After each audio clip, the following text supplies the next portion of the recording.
So I'm going to show you a few variations of a bent band row. So this is a supplement to or replacement for a barbell or a dumbbell. This is good for when you're traveling or just don't have access to that type of equipment.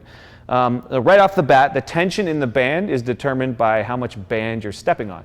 So if you go ahead and just step your feet apart a bit, that will increase the tension on this band. And if you bring your stance back together, then it gets a little looser because obviously there's less band under your feet. So that's one way to increase the tension on the band, or you can just go to a tighter band.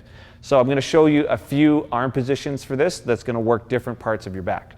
So go ahead and get into position. So do a wide rip first.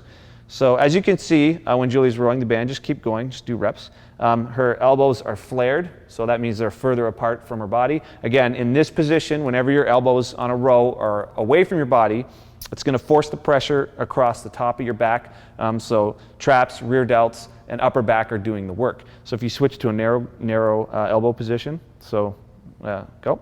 Okay, so with her hands, palms facing each other, and keeping her elbows close to her body, in this position, instead of working across the top of her back, the tension is going to be down the side of her back along the long lat muscle. I'm going to show you two more variations of a bent band row. It's going to be the pause and the 1.5. So go ahead and get into position. So for the pause, just row it to the top, hold it for a count of 1, and then back down.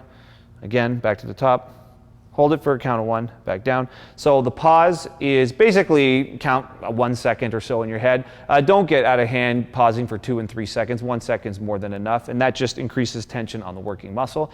And so we're going to move to a 1.5. So all the way to the top, a couple inches down, back up, and then all the way down.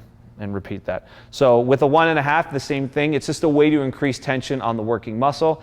So bringing it all the way to the top, dropping it just a little bit, and then back up, and then all the way down. So these are both advanced techniques to make this exercise harder without actually adding any more weight.